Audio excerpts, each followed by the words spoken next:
Hello everyone, my name is Shichen Lu. I'm from Jamie Levis Group, which is in University of Pittsburgh, and I'm going to talk about high mobility sketched nanostructures at aluminum oxide and styrene titanium interface. So this work is copied with Lloyd Gordon's group, which is in Harvard University, and Sang Wu Li is the one who helped us grow samples. So I think most of people in this session has been familiar with AOL STO system, which has a 4 unit cell critical thickness, which means if we have 4 or more unit cell AOL on STO, we get a metallic interface.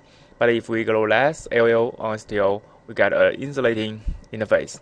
And this metal insulate transition can be tuned by a backgate. There are many theories can explain this mechanism, and one of them is polar catastrophe, which can explain most of the properties of AOL STO system. But somehow there's another group of material which are non-polarized. For example, there's a gamma crystalline aluminum oxide on STO, which also shows this metal insulate transition at the interface, and they also do angle dependence of transport management and the angle dependence XPS. They both show the metallic interface is to a 2D electron gas, which the electron confinement is around 1 nanometer. And from the transport management, they found a quantum oscillation, which turns out to be SDH oscillation or Sabanikov Dehaene oscillation. And by do analysis on those oscillations, they can extract the mobilities around 7,000, which is quite high, because for the typical oxide heterostructure, the typical number for the mobility is 1,000. And another group grow amorphous aluminum oxide on STO, and they also get this metal insulated transition. They also think the mechanism to cause this metal insulated transition is the oxygen frequency formed at the interface. Because when you grow aluminum oxide on STO, there will be small islands which oxygen frequency will be formed underneath, and when they get circulate, the whole interface will become metallic. And so we copied with the same group, and they grow the samples, which the thickness is in the region of the transition. We use the technique in our lab, which basically we use a FM tip as a top gauge to tune the interface, and we can draw or write wire nanowire structures and also wider Hobart structures. So I'm going to show you a video which demonstrates a wider Hobart structure procedure. So basically, we write those electrodes first, which is improve the contact between the structure and the metal electrodes, and then we write the structure in both directions. Here, the main channel we write in horizontal first, and then we write in vertical again, which improves the quality of our structure. So here, the channel width is about 500 nanometer, and the channel length is about 3 micron. So here is the whole image of the structure. Okay. The next thing we can do is the measure transport measurement in the this wider Hobart structure first. So we can measure the channel resistance versus field.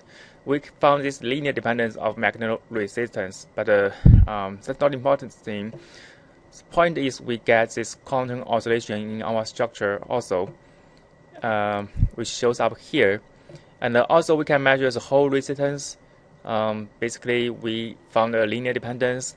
So oscillation is not obviously in this whole measurement, but we can do differential analysis, which found the oscillation in channel resistance and the whole resistance are correlated.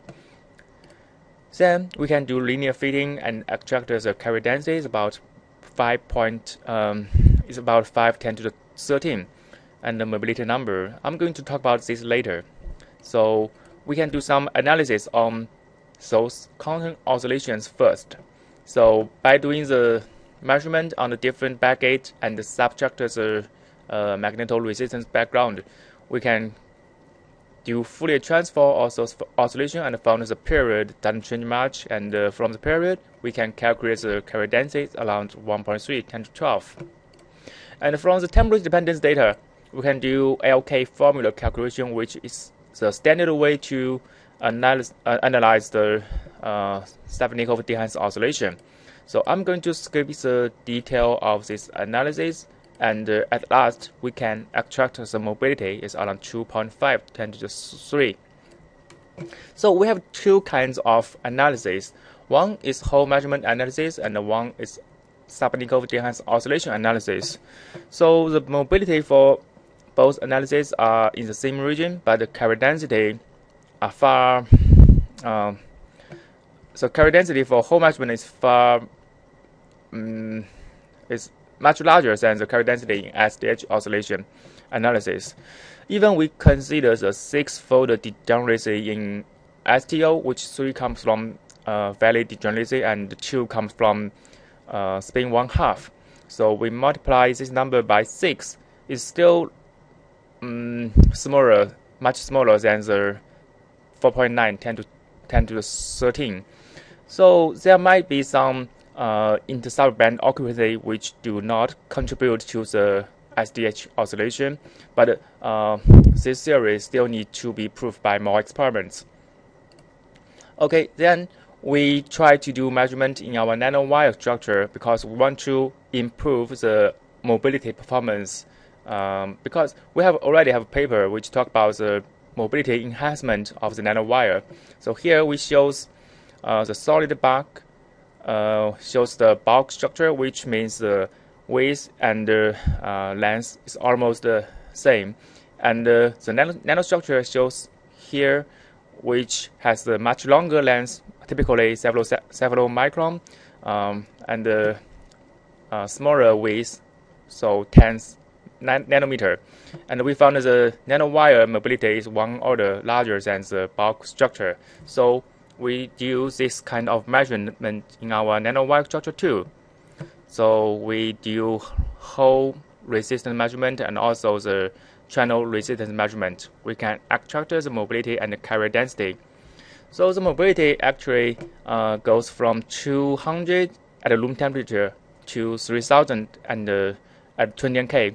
Because this sample is designed to do measurement for temperature dependence, the lead get bad at below 20 K. So we write another structure. Basically, we erase whole structure and write again. Then we cool down the structure directly to 500 millikelvin. And this time we can reach mobility around 9000. And we can still improve this by apply a positive backgate.